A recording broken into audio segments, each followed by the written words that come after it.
Continuamos hablando sobre cáncer de mamas. Estuvimos escuchando dos notas realmente espectaculares desde el lado médico, desde la faz científica e investigativa.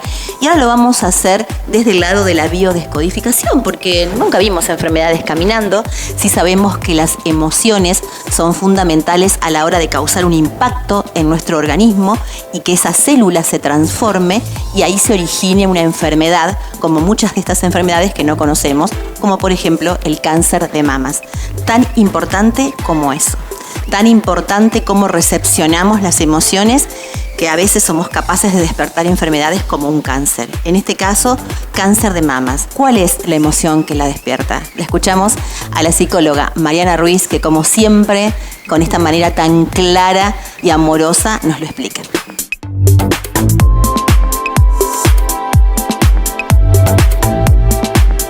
Hoy quería compartir con ustedes un tema que realmente nos compromete un poco a la posibilidad de reflexionar sobre cómo estamos viviendo, cuáles son nuestras preocupaciones, la duración de nuestras preocupaciones, y me estoy refiriendo concretamente al cáncer de mama.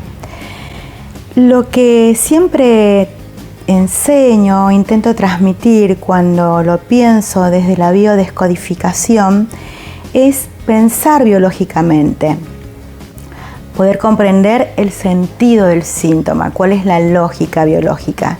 Entonces empiezo a hacer una serie de preguntas como para saber hacia dónde voy, hacia dónde quiero avanzar, para poder llegar a aquellas creencias que podrían haber programado como respuesta de adaptación un cáncer de mama. Me pregunto y te pregunto, ¿para qué sirven las mamas? ¿Te pusiste a pensar que si la mujer no hubiese adaptado su cuerpo para lactar, no hubiésemos podido sobrevivir?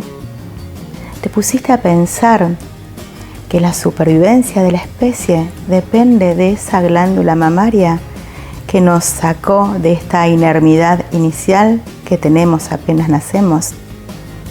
Entonces, cuando pienso en esto, pienso en la supervivencia. Empiezo a relacionar glándula mamaria, cáncer de mama, supervivencia. ¿Qué quiere decir la supervivencia? Que quiero cuidar al otro, que lo tengo que proteger, que lo tengo que maternar. ¿Y a quiénes maternamos? Uno a veces piensa que maternamos solamente a los hijos, y te cuento que no. Maternamos un proyecto, maternamos una mascota, maternamos nuestra pareja, maternamos nuestros hermanos menores, maternamos nuestros padres cuando ya están mayores. Porque es un patrón que está culturalmente, quizás también dentro de la memoria del clan familiar, y desde ahí maternamos exclusivamente.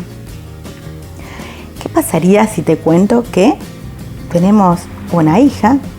Yo, por ejemplo, tengo una sola hija y me dice: mamá, me voy a vivir a España.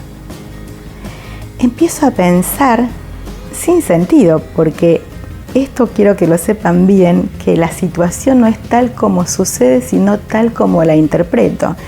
Entonces me empiezo a contar que mi hija la puede pasar mal, que no va a tener el alimento, el sustento necesario, que seguramente va a estar muy lejos y yo no voy a poder llegar con ese plato de sopa tibia para calmarla. Me empiezo a contar todo esto.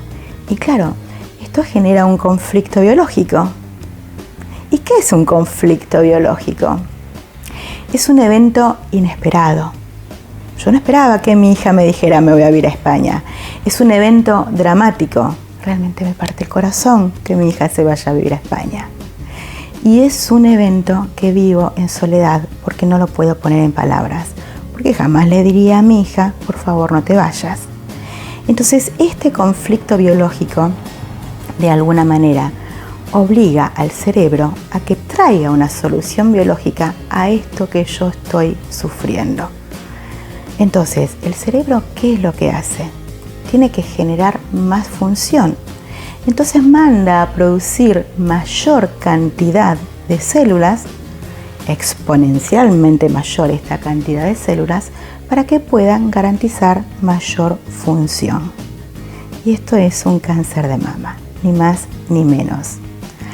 Ahora, ¿qué pasa cuando no hicimos otra cosa en nuestras vidas que maternar? Nuestros hijos crecieron y se van. Y entonces me siento llena de nada, en el medio de un vacío, en el medio de la nada que lo es todo. Y entonces ahí estoy cada vez más angustiada, gestionando mal mis emociones. Y esto es importante también poder comprender, que no es que todos nos vamos a generar un cáncer de mama aquellos que maternamos, sino que lo que va a marcar la diferencia es el modo en que yo estoy gestionando mis emociones. Si mi hija se va, yo empiezo a gestionarlo mal, pido ayuda, busco darle plenitud a mi tiempo, busco hacer todo lo que pospuse, busco encontrarme conmigo misma, entonces paso a gestionar de una manera más saludable mis emociones y mi hija puede estar lejos y yo no desarrollar ningún síntoma. Como también podría suceder que mi hija volviera y yo digo, listo, se resolvió el conflicto. Y el conflicto no se resuelve si las creencias continúan allí. Estas creencias de que ella podría estar en peligro. Entonces pasa una semana y me dice, me voy a vivir a 15 cuadras de tu casa con mi novio.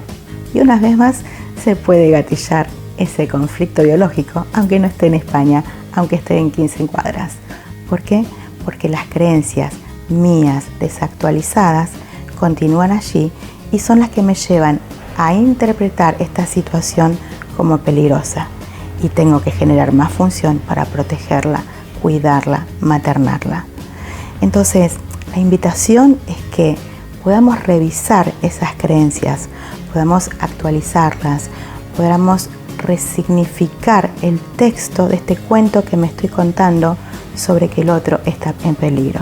El otro creció, el otro está feliz y yo tengo toda la libertad para encontrarme con mi propio ser y vivir en plenitud. Les dejo un abrazo.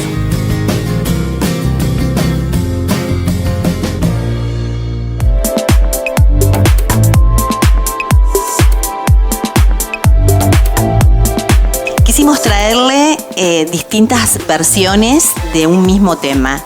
Todas están relacionadas y todas hacen a poder ayudar a prevenir estos trastornos que causan a veces nuestras mentes, de preocuparnos tanto y de enfermarnos.